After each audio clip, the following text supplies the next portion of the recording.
kasama na po natin si Papa Joms. Ililibre daw po niya kami ni Mayora. Grabe, napakagalante po. Pero wala po tayo ngayon sa wala tayo ngayon sa Jollibee. Kasi pag Jollibee, dapat kasama si Agob niya. Yan. Grabe oh. Hello po mga kalingap, welcome back po sa ating YouTube channel. And good morning po sa lahat, isang mapagpalang araw po. So, andito po tayo ngayon sa SM. Siyempre, kasama po natin dito ang nag-iisang si Papa Joms. Ayan po. Hey! Wala pa lang muta, kuya. Wala pa naman. Grabe, nakita niyo po yung kanyang trademark na pag-ayos ng buhok. Sure. Ayan. Palagi yan. Trademark. Yan ang inaabangan ko sa mga live mo, bro. Yan, mga ganyan-ganyan. Yeah. Paano yung stroke? Paano yung stroke ng buhok? Muna left, tapos pag ganito, Ayan. tapos last sa bank. Last sa bank. May tutorial ko yun. Ganun-ganun pala yun. Sige po. Wow. Halo-halo po siya. Isa lang halo-halo. Natinakay ko yan. Thank you po, sir. Sige lang. Apo. Thank you. Pero, yun po, bro, Kuya Nels. ang essence talaga ng vlog na to, bro, kasi meron tayong ang main reason is meron tayong nabalitaan na naman na issue. Oo, issue. Ngayon, itong issue na to, meron, involved ako dyan. Oh. Guys, na-involved po ako dyan dahil, ayan nga, may nagpapakalat po. And, nandito po tayo para linawin and ipaliwanag sa inyo ang totoo. So, ayan, bro. Kuya Nels.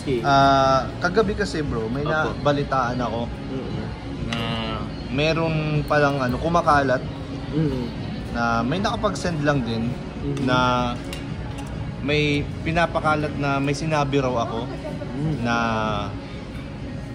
kung may nakalagay dun kung sinabi ko raw na kung walang makukuha si Papa Joms ay hindi siya pupunta. Hindi ka pumupunta pag walang nakukuha. Opo. So, ito, anong masasabi mo dito, bro? ano po? Alam mo na ba yan? Nabalitaan mo na ba yan? Halat hindi niya sa akin, kuya. So, ibig sabihin, nauna pang nalaman mo?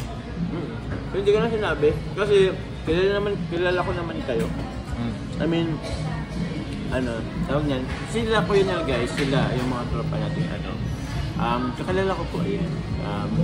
Okay lang naman, pag may nakarating sa akin, pero hindi naman ako basta-basta naniniwala. Tsaka bro, para sabihin ko na parang mukhang pera yung kasama natin. Napakalabong mangyari po niyan. Opo. Ang labo po niyan. Opo. Never ko pong sasabihin yan, guys. Yeah. So, sa mga nagpapakalat po niyan, nako, wag namang ganyan. Wag niyo pong siguro i-explain ko na lang ito sa sa live na lang.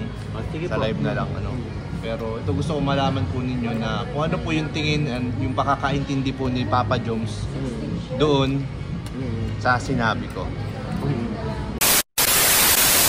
So bro, ito na nagbago isip ko, parang dito ko na gusto mong ikwento ang lahat. Sige kuya. Ito kasi yung nangyari, guys. Kaya po may may kumakalat na ganyan. Kasi that time nung panahon na nasa ospital po si Carla, yan para marinig na rin ni Papa Joms. Nung panahon na nasa ospital si Carla, ay pinuntahan po natin kasi meron pong nagpapabot ng tulong para kay Carla. So nakapunta po tayo doon. So may binigay po tayo kay Carla. Syempre may dinala tayo na pagkain, financial, nagpapabigay po. And nakapagkwentuhan po kami ni Carla.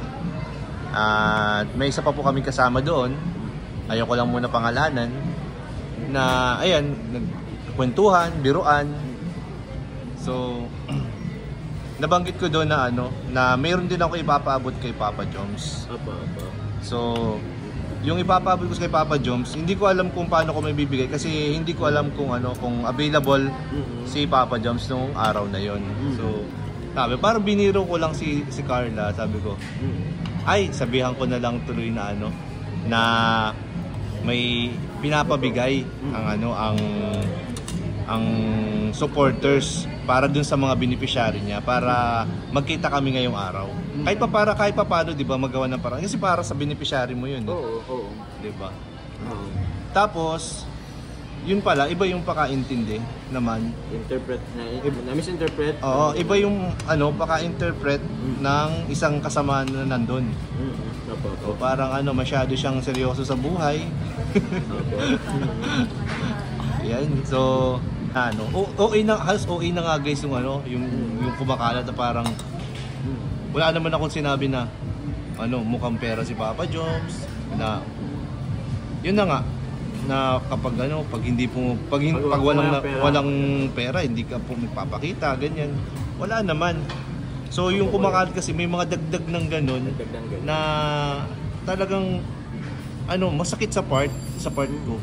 At siyempre pag nalaman yun ni Papa John, siyempre may kahit papaano parang mag-iba yung oo naman. So parang dito ang purpose talaga is para sirain kami ni Papa Joms. So pero anong masasabi mo dito, bro? Kuya, ako kasi kuya kilala ko naman kasi kayo. Kaya pag may mga narinig ako, okay na pinapakinggan ko lang pero hindi ko naman kasi kumbaga hindi ko naman pinaniniwalaan na. Kasi siyempre mas papaniwalaan ko yung naging natin, parang tsaka magkakilala tayo dito, kilala natin ang isa't isa.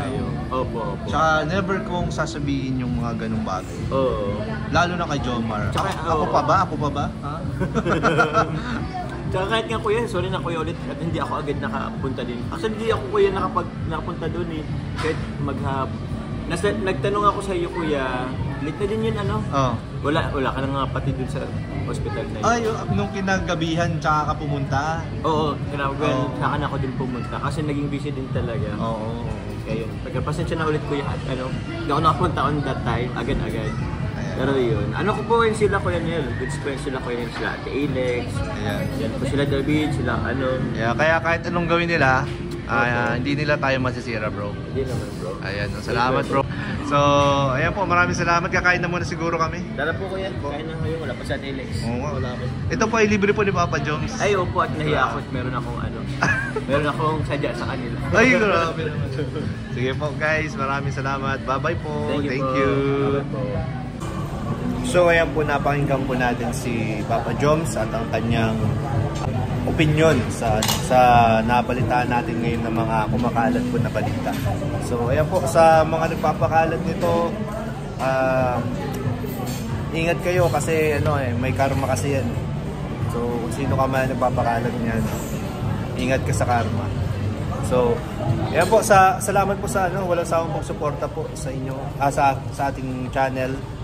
Ayan, kung di pa po pala kayo nakapag-subscribe, subscribe po natin channel, Kuya Nel, and bahit na rin po notification bell button para lagi po kayo updated sa ating mga uploads.